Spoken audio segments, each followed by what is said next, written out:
Hello everyone. आज का जो हमारा टॉपिक है वो है origin of Chola dynasty and their history up to Parantaka first.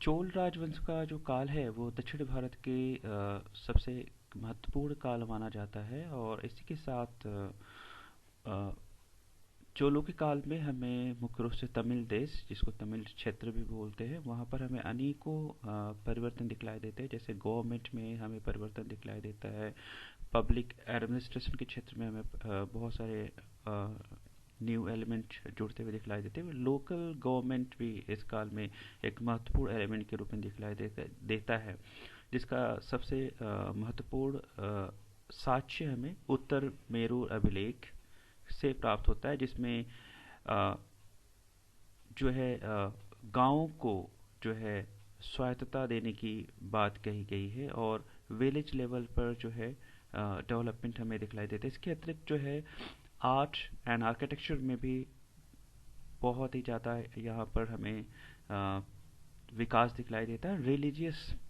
Religion में भी हमें अनेकों परिवर्तन दिखलाई देता है। इस प्रकार से हम देखते हैं कि तमिल क्षेत्र के इतिहास में जो चोलों का काल है वो सबसे एक महत्वपूर्ण काल के रूप में दिखलाई देता है, और जिसकी नींव जो है पल्लव के काल में हमें पड़ती हुई दिखलाई देती है, और जो चोलों के काल में अपने चरम पर पहुंच जाती है। चोलों के इतिहास के जानने के हमारे पास निम्नलिखित सोर्स है: लिटरेरी सोर्स एंड अभिलेख, फॉरेन अकाउंट। साहित्यिक साक्ष्यों में हम मुख्य रूप से संगम लिटरेचर के ऊपर डिपेंडेंट है, जिससे हमें जो संगम कालीन चोल शासकों के बारे में हमें जानकारी मिलती है, और मुख्य रूप से ऐसे चोल शासक जो कि फर्स्ट सेंचुरी एडी से लेके थर्ड सेंचुरी एडी के बीच जो है तमिलनाडु के क्षेत्रों में शासन कर रहे थे। इसमें सबसे महत्वपूर्ण है सिलपदिकारम, मणिमेकले, जीवक चिंतामणि। ये तीन महत्वपूर्ण संगम साहित्य के ग्रंथ हैं। संगम साहित्य में हमें मुख्य रूप से सिर्फ तीन राजवंशों के बारे में हमें सूचनाएं प्राप्त होती हैं: चोल, पांड्य एवं चेर। जो चोल थे वो south east part of Tamil देश में शासन कर रहे थे, और चेर जो थे वो south west part of Tamil देश में रूल कर रहे थे। एंड जो पांड्य थे वो पांड्यों का जो शासन था वो चोल और चेरों के बीच जो है इनका शासन हमें दिखलाई देता है। इस मैप में आप संगमकालीन भौगोलिक परिवेश को देख सकते हैं, और यहाँ पर जो है आप ये जो क्षेत्र आपको दिखलाई दे रहा है मुख्य रूप से कावेरी नदी का जो डेल्टाई क्षेत्र है, यहाँ पर हमें चोलों का शासन मुख्य रूप से था। एंड जो साउथ वेस्ट पार्ट है जो कि आजकल का आधुनिक केरल है, यहाँ पर चेर जो है शासन कर रहे थे। एंड पांड्य जो है इन दोनों के बीच का जो क्षेत्र भौगोलिक क्षेत्र है वहाँ पे पांड्यों का शासन था। अनेकों कन्याकुमारी कोर के एक महत्वपूर्ण इनके नगर थे। इसके अतिरिक्त कलिंग तो परानी जो है एक महत्वपूर्ण ग्रंथ है, जिसकी रचना जैन गोंडार ने की थी। इससे हमें कोलोतुंग फर्स्ट के बारे में सूचनाएं प्राप्त होती हैं। एंड तीसरी महत्वपूर्ण जो ग्रंथ है वो है उट्टाकुट्टम। बेसिकली इससे हमें विक्रम चोल, कुलोतुंग प्रथम एंड राजराज द्वितीय के बारे में हमें सूचनाएं प्राप्त होती हैं। इसके बाद जो है सेक्युलर द्वारा लिखी हुई पुस्तक पेरी पुराणम एक महत्वपूर्ण ग्रंथ है, जिससे हमें कुलोतुंग द्वितीय के शासन से संबंधित सूचनाएं हमें प्राप्त होती हैं। एंड नेक्स्ट जो ग्रंथ है वो है वीर सोलियम, रिटन बाय बुद्धमित्र। इससे हमें कुछ वीर राजेंद्र के काल की कुछ ऐतिहासिक घटनाओं के बारे में हमें सूचनाएं प्राप्त होती हैं। इसके अतिरिक्त हमें बुद्धिस्ट ग्रंथ, बौद्ध ग्रंथ महावंश से भी हमें कुछ सूचनाएं प्राप्त होती है, जिसमें परांतक चोल के द्वारा जो है श्रीलंका में किए गए मिलिट्री कैंपेन के बारे में हमें सूचना प्राप्त होती है, और राजेंद्र चोल के मिलिट्री कैंपेन के बारे में भी हमें श्रीलंका में हुए मिलिट्री कैंपेन के बारे में सूचना प्राप्त है। अभिलेखों की बात करें तो अभिलेख जो है सबसे महत्वपूर्ण साक्ष्य है चोल राजवंश के इतिहास को जानने के, जिसमें ये हमें पूरे तमिलनाडु क्षेत्र जो है, तमिल क्षेत्र से हमें ये प्राप्त होते हैं। ज़्यादातर जो अभिलेख हैं वो मोस्टली तमिल में लिखे हुए हैं। इसके अतिरिक्त संस्कृत, तेलुगु और कन्नड़ में भी हमें चोलों के अभिलेख जो है प्राप्त हुए हैं।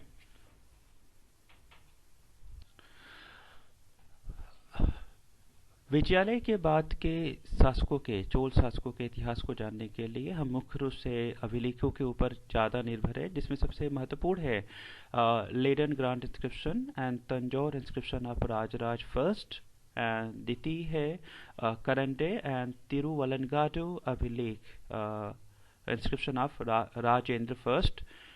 तीसरी जो महत्वपूर्ण जो है वो राजाधिराज प्रथम के शासनकाल में जारी किया हुआ मणिमंगलम अभिलेख, एंड राजराज तृतीय के काल में जो है जारी किया गया तिरुवेंदीपुरम अभिलेख जो है महत्वपूर्ण साक्ष्य के रूप में हमें दिखलाई देते।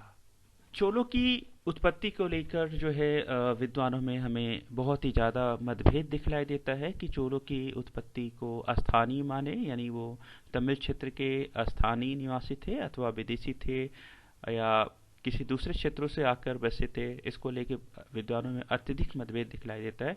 कुछ विद्वानों का ऐसा मानना है कि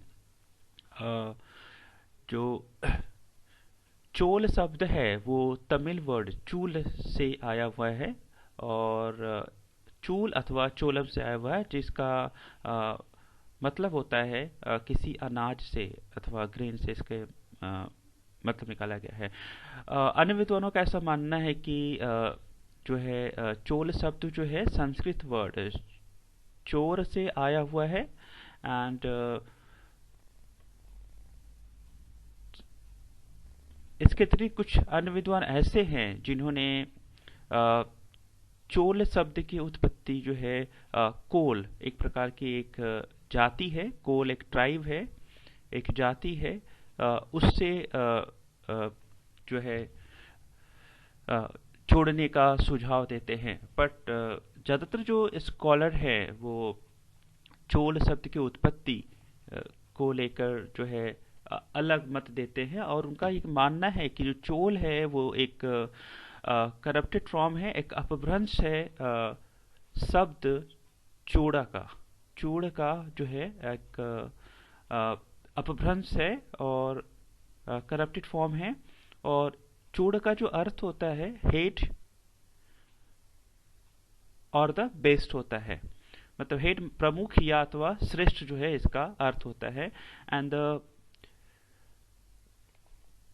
चोलों को जो है द्रविड़ियन क्षेत्र में, यानी द्रविड़ क्षेत्र में चोलों को जो है बेस्ट, प्राचीन भारत में बेस्ट यानी कि श्रेष्ठ जो है माना गया है। तो कुछ विद्वानों ने कुछ इस प्रकार के मत दिए हैं। कुछ अभिलेखी साक्ष्यों के आधार पर, कुछ अभिलेखी एवं साहित्यिक साक्ष्यों के आधार पर विद्वानों का ऐसा मानना है कि जो चोल थे वो सौर क्षत्रिय शाखा से संबंधित थे, जो कि दक्षिण उत्तर भारत के प्रमुख सूर्यवंशी क्षत्रियों की एक शाखा है। और इसके लिए जो उन्होंने तर्क दिए हैं कि ज़्यादातर चोल अभिलेख जो है हमें संस्कृत में, चोल शासकों ने संस्कृत का प्रयोग किया है अपने अभिलेखों में। इसके अतिरिक्त गंगा से संबंधित भी विवरण हमें उनके अभिलेखों में प्राप्त होते हैं। और कुछ अन्य साक्ष्य भी है, जैसे कि चोलों ने उत्तर भारत के ब्राह्मणों और क्षत्रियों को जो है अपने साम्राज्य में जो है उनको जगह दिया था, उनको स्थापित किया था। इन आधार पर कुछ विद्वानों का मानना है कि संभवतः जो है चोल उत्तर भारत की सूर्यवंशी क्षत्रिय शाखा से संबंधित। चोलों के बारे में हमारे पास कुछ आरंभिक ग्रंथों में चोलों से संबंधित हमें विवरण या अथवा उल्लेख प्राप्त होते हैं। चोलों के बारे में सबसे प्रथम जो उल्लेख हमें दिखलाई देता है साहित्यिक साक्ष्यों में, वो है महाभारत में हमें इनका विवरण दिखलाई देता है। इसके अतिरिक्त अष्टाध्यायी, पाणिनि के जो अष्टाध्यायी है, वहाँ भी चोलों से संबंधित सूचनाएं प्राप्त होती है। इवन मेगस्थनीज अपने इंद्रिका में चोलों के बारे में उल्लेख करते हैं, और अशोक के अभिलेखों में भी जो है चोलों के बारे में हमें सूचनाएं प्राप्त होती है। और अशोक अपने अभिलेख में मेंशन करता है कि चोल जो है दक्षिण भारत में जो है निवास करते थे। इसके अतिरिक्त महावंश जो है चोल शासक एलार के बारे में हमें सूचना देता है, जो कि जिसने श्रीलंका के ऊपर जो है विजय प्राप्त की थी। कात्यायन जो कि एक ग्रामेरियन थे, उन्होंने भी चोलों का उल्लेख किया है। और इवन विदेशी जो विद्वान हैं, मतलब पश्चिमी देशों के जो विद्वान हैं रोम के, उन्होंने भी चोलों से संबंधित जो है सूचनाएं दी हैं, जिसमें प्रमुख है पेरिप्लस और दूसरा है टॉलमी। पेरिप्लस और टॉलमी भी चोलों से संबंधित हमें सूचनाएं देते हैं, और उनके चोलों के महत्वपूर्ण बंदरगाहों के बारे में भी हमें सूचना वो प्रदान करते हैं। वेन सॉन्ग भी जो है चोलों के बारे में हमें सूचनाएं प्रदान करते हैं। और तो इस प्रकार से हमें देखते हैं कि चोल जो है ऐसा प्रतीत होता है कि चोल जो है तमिल क्षेत्र की एक प्राचीन जाति थी, जो कि वहाँ पे स्थानीय रूप से निवास कर रही थी। और संगम युग में भी इनका एक महत्वपूर्ण जो है रोल हमें दिखलाई देता है, और जिसकी पुष्टि इस काल से प्राप्त होने वाले हमें साहित्यिक साक्ष्यों से भी होती है। और इसके बाद भी हमें इनके बारे में अनेकों सूचनाएं हमें दिखलाई देती। संगम एज में हमें मुख्य रूप से चोलों के बारे में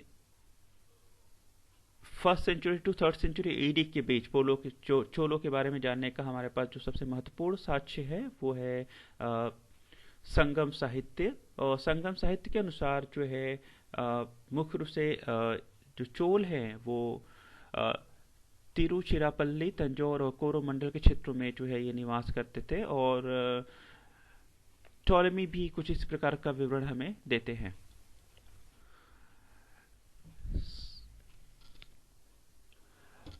संगम काल का जो सबसे प्रमुख शासक है, उसका नाम है करिकाल, जो कि संगम काल में सबसे प्रमुख शासक के रूप में हमें दिखलाई देता है। करिकाल अपने पिता की मृत्यु के पश्चात जो है शत्रु के भय से उसे रिफ्यूजी कैंप में रहना पड़ता है शुरुआती वर्षों में। उसके बाद जो है एक दुर्घटना में ये अपना एक पैर भी खो देता है। जब अपनी ये राज्य वापस आता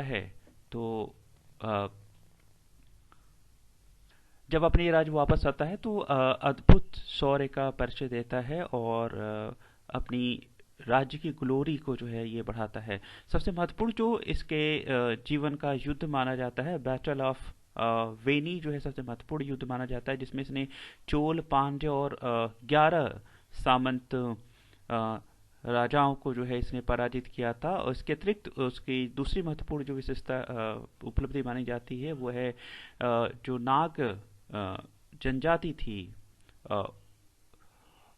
वो भी इसकी आधीनता को स्वीकार करते हैं।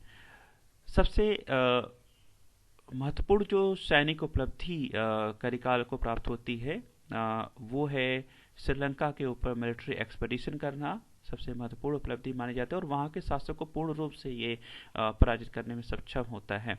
सैनिक उपलब्धियों के अलावा व्यापारिक गतिविधियों में भी करिकाल की महत्वपूर्ण हमें उपलब्धि दिखलाई देती है। उसने पुहार पट्टनम नामक एक बंदरगाह का निर्माण कराया था। कावेरी नदी के मुहाने के तट पर एक बंदरगाह का निर्माण कराया था। इसके अतिरिक्त ऐसा प्रतीत होता है कि करिकाल का अवंती, वज्र, आधुनिक बुंदेलखंड और मगध के शासकों के साथ इसके राजनीतिक संबंध भी। इसके अतिरिक्त करिकाल ने कावेरीपत्तन नामक एक नए शहर का निर्माण भी किया था और उसे अपनी राजधानी के रूप में भी उसने एस्टैब्लिश किया था।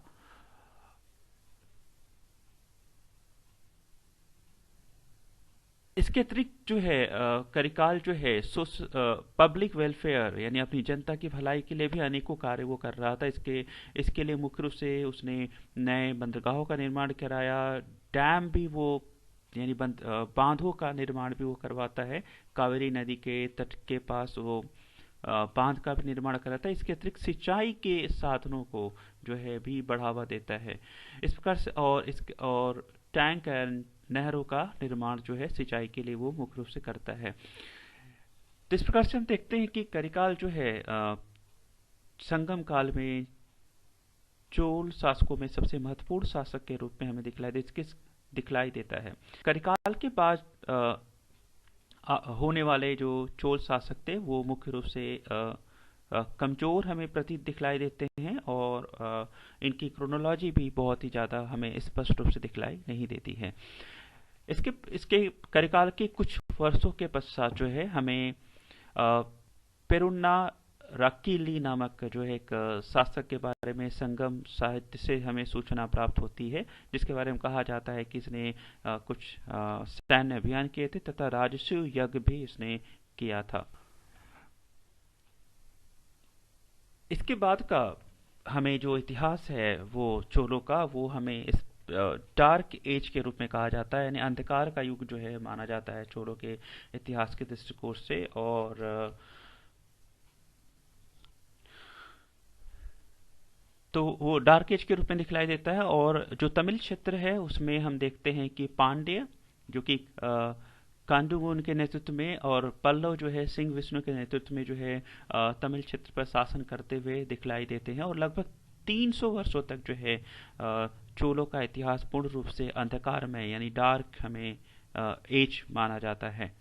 इसके बाद चोलों का जो पुनरुत्थान जिसको हम कहते हैं वो मिडिल ऑफ 9th सेंचुरी यानी 850 ईस्वी के आसपास जो है इनका हमें पुनः उत्थान दिखलाई दे। ये महत्वपूर्ण जो शासक हैं उनकी एक क्रोनोलॉजी है। करिकाल जो कि जिसके बारे में आप परिचित हैं, इसके बीच हमें गैप दिखलाई देता है। इसके बाद जो है पेरुनाराक्केली का के बारे में हमें सूचना प्राप्त होती है एंड उसके बाद लगभग 300 वर्षों तक हमें एक डार्क एज दिखलाई देता है। उसके पश्चात 9th सेंचुरी एडी के मिडिल में यानी 850 ईस्वी के आसपास हमें सबसे महत्वपूर्ण जो शासक हमें चोलों का दिखलाई देता है वो है विजयालय। विजयालय के बाद जो है आदित्य प्रथम, और आदित्य प्रथम को सक्सीड करते हैं परांतक प्रथम। तो चोलों की उत्पत्ति और उसके परांतक प्रथम के बीच हमें ये महत्वपूर्ण हमें शासक जो है हमें दिखलाई देते। Revival of Chola power.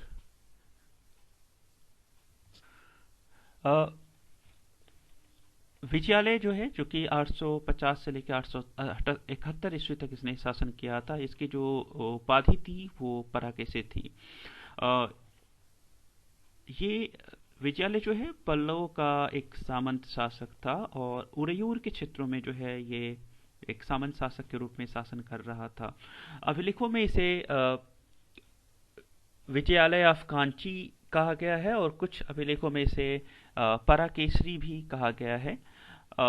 ये जो काल था 850 से 871 ईस्वी का, ये पल्लव एवं पांड्यों के बीच संघर्ष का काल माना जाता है। और अकॉर्डिंग टू तिरुवलंगाजो अभिलेख इसी का फायदा उठाते हुए तंजौर के क्षेत्रों को जो है विजयालय ने अपने कब्जे में किया था यानी कैप्चर किया हुआ था। और किंतु इसकी जो पोजीशन थी वो पल्लव फ्यूडल चीफ के रूप में ही हमें दिखलाई देती है। Vijayalaya was succeeded by his son Aditya first. Vijayalaya जो है आदित्य प्रथम के द्वारा जो है सक्सीड किया जाता है। आदित्य प्रथम जो है अपने शासक पल्लव शासक जो है अपराजित को जो है प्रसन्न करता है, क्योंकि वो पांड्य शासक वरुण प्रथम को पराजित करके। एंड लेकिन कुछ वर्षों के पश्चात वो अपने शासक अपराजित के प्रति जो उसकी लॉयल्टी थी, जो उसकी आस्था थी, उसको छोड़ देता है और उसके खिलाफ जो है वो अ, युद्ध युद्ध करता है। और अप्रोक्स 890 एडी 890 ईस्वी के आसपास जो है आदित्य प्रथम और अपराजित पल्लव शासक अपराजित के बीच युद्ध होता है, जिसमें जो है अ, अपराजित की मृत्यु हो जाती है। और जो तिरुवलन गाजू कॉपर प्लेट अभिलेख से हमें ये सूचना प्राप्त होती है। इस युद्ध के पश्चात जो है संपूर्ण जो तोंडे मंडलम क्षेत्र है वो आदित्य प्रथम को प्राप्त हो जाता है। और कन्याकुमारी अभिलेख के अनुसार अ, अपनी इन सैनिक उपलब्धियों के अपनी सैनिक उपलब्धियों के परिणाम स्वरूप जो है इसने कुंदांद राम नामक उपाधि जो है धारण की थी। और वह तंजौर में ये अपना राज्याभिषेक करवाता है। इसके पश्चात जो है आदित्य प्रथम जो है गंग शासक पृथ्वीपति द्वितीय को पराजित करता है और तलकाड क्षेत्र को जो है अपने अधीन कर लेते हैं। इसके पश्चात जो है पांड्य शासक के साथ भी इसका युद्ध होता है और कोंगू क्षेत्र जो है पांड्यों से वो छीन लेते हैं, उसे उसे अपने कब्जे में कर लेते हैं। इन सारे अभियानों में जो है आदित्य प्रथम को चेर और राष्ट्रकूट शासकों से जो है इसे सहायता प्राप्त हो रही थी, क्योंकि चेर और राष्ट्रकूट जो है पांड्यों के खिलाफ या उनके शत्रु थे। राष्ट्रकूट शासक कृष्णद्वितीय ने अपनी पुत्री का विवाह जो है आदित्य के साथ किया था। और अकॉर्डिंग टू एक अलिखित अभिलेख से हमें ये सूचना प्राप्त होती है कि परांतक के पुत्र आदित्य प्रथम के पुत्र परांतक की शादी चेर प्रिंसेस के साथ हुई थी। और एनविल अभिलेख जो है ये हमें सूचना देते हैं कि इसने अनेक शिव मंदिरों का जो है निर्माण। आप इस मैप में देख सकते हैं कि आसानी से देख सकते हैं कि ये जो क्षेत्र है ये आपका विजयालय के द्वारा स्थापित क्षेत्र है, जिसकी स्थापना विजयालय ने की थी। विजयालय इन क्षेत्रों पे शासन कर रहे थे। एंड ये जो लाइन आपको दिखलाई दे रही है, डॉटेड लाइन आपको दिखलाई दे रही है, वो परांतक प्रथम के द्वारा जो है स्थापित जो राज्य हैं, टेरिटरी हैं, उसको इंडिकेट करता है। यानी परांतक प्रथम ने एक बड़े साम्राज्य की जो है नींव रखने में महत्वपूर्ण भूमिका अदा की थी। परांतक द्वितीय ने जो है 907 से लेके 955 ईस्वी तक शासन किया था। यानी कुल 48 वर्षों तक जो है इसका शासन हमें माना जाता है। और इसका जो शासन काल है वो चोलों की प्रसिद्धि और उनके वैभव को बढ़ाने वाला माना जाता है। और सबसे इसके शासन की सबसे महत्वपूर्ण जो पहली घटना होती है वो होती है इसको सिविल वार का सामना करना पड़ता है, क्योंकि इसका जो भाई था जिसका जन्म जो है राष्ट्रकूट कन्या से हुआ था, उसका नाम था कन्नर देव, वो उसके साथ इसका गृह युद्ध होता है। कन्याकुमारी अभिलेख से यह स्पष्ट होता है कि परांतक प्रथम जो है राष्ट्रकूट शासक को जो है तिरुवल्लम के युद्ध में जो है पराजित करता है और कन्नर देव को जो है उसको भी पराजित वो करता है। इसके पश्चात परांतक प्रथम ने वीर चोल की जो है उपाधि धारण की थी। परांतक प्रथम की सबसे प्रमुख जो उपलब्धि मानी जाती है वो है पांड्य शासक को पराजित करना और पांड्यों को पूर्ण रूपेण से जो है वो जो है सबड्यूट कर लेते हैं और उनके क्षेत्रों को जो है अपने राज्य में मिला लेते हैं। यानी परांतक प्रथम जो है अपने साम्राज्य का विस्तार जो है कन्याकुमारी जो भारत का सबसे अंतिम क्षेत्र माना जाता है, लास्ट पॉइंट माना जाता है, कन्याकुमारी तक वो कर लेते हैं। इसके पश्चात जो है परांतक प्रथम ने श्रीलंका में भी जो है सैन्य अभियान किया था, क्योंकि इसका जो कारण है श्रीलंका के शासक ने पांड्य शासक राज सिंह द्वितीय की जो है मदद की थी। और इस अपनी इस उपलब्धि के परिणाम स्वरूप उसने मदुरई कोंड नामक जो है उपाधि धारण की थी। यानी मदुरई कैंड यानी द कैप्टलर ऑफ मदुरई का विजेता की उपाधि जो है उसने धारण की थी। इसकी पुष्टि पांड्य क्षेत्रों से प्राप्त होने वाले उसके सिन्मनूर और उदयनदिरम अभिलेखों से होती है। इस परांतक जो है का जो मैत्री संबंध जो है चेरों के साथ इस समय भी स्थापित रहता है, और चेरों के साथ इसके फ्रेंड रिलेशन हमें दिखलाई देते हैं। इसके पश्चात जो है परांतक प्रथम के शासनकाल की एक महत्वपूर्ण जो है घटना मानी जाती है कृष्ण द्वितीय, जो कि एक राष्ट्रकूट शासक थे, और बुतुंग द्वितीय जो कि गंग शासक थे। इनकी ज्वाइंट आर्मी जो है चोलों के राज्य के ऊपर अटैक करती है, और इस युद्ध में जो सफलता है वो राष्ट्रकूट शासक कृष्ण द्वितीय को प्राप्त होती है, और जो राष्ट्रकूट हैं वो कांची और तंजौर के ऊपर जो है इनका जो है ये कैप्चर कर लेते हैं। इसके पश्चात अगेन यानी पुनः जो है चोल और राष्ट्रकूट की सेनाओं में जो है तक्कोलम नामक स्थान पर युद्ध होता है, और तक्कोलम के युद्ध में जो है चोलों के लिए बहुत ही ज़्यादा डिजास्टर्स यानी कि बहुत ही ज़्यादा आतंकित करने वाली माना जाता है। और इस युद्ध में जो चोल राजकुमार राजादित्य की जो है इस युद्ध के दौरान ही मृत्यु हो जाती है। और इसके पश्चात मदुरई जो कि बहुत ही फेमस दक्षिण भारतीय शहर था और पॉलिटिकल सेंटर भी था, उसके ऊपर भी कृष्ण द्वितीय का जो है कब्जा होता है। इसके पश्चात राष्ट्रकूट सेनाएं कृष्ण द्वितीय के नेतृत्व में रामेश्वरम तक पहुंच जाती हैं और रामेश्वरम तक पहुंचती हैं, और ये प्रथम राष्ट्रकूट शासक है कृष्ण द्वितीय जिसने रामेश्वरम तक जो है विजय प्राप्त किया था। लास्ट पॉइंट ऑफ इंडिया ये रामेश्वरम जो है माना जाता है। इसके पश्चात हम ये देखते हैं कि इसमें कोई प्रश्न नहीं रह पाता कि जो चोल साम्राज्य था जिसकी नींव विजयालय और आदित्य और परांतक ने रखी थी, वो पूरी तरीके से खत्म हो जाते हैं, और उत्तर के साथ साथ दक्षिण के अनेकों क्षेत्र जो है चोलों के हाथ से निकल जाते हैं। और इस युद्ध के पश्चात जो है जो चोल साम्राज्य है वो लगभग जो है खत्म हो जाता है, और इसको पुनः स्थापित करने की आवश्यकता हमें दिखलाई देती है। लेडन कॉपर प्लेट अभिलेख से हमें ये सूचना प्राप्त होती है कि परांतक ने चिदम्बरम नामक स्थान पर जो है शिव नटराज का एक मंदिर भी स्थापित करवाया था, और वो शैव भक्त के रूप में हमें दिखलाई देता है। परांतक के डेथ के पश्चात लगभग 30 वर्षों का जो काल है चोलों का, वो हमें पूरी तरीके से जो है डिस्टर्ब हमें दिखलाई देता है। लगभग 955 से 985 ईस्वी का जो काल है पूर्ण रूप में जो है हमें अव्यवस्थित हमें दिखलाई देता है।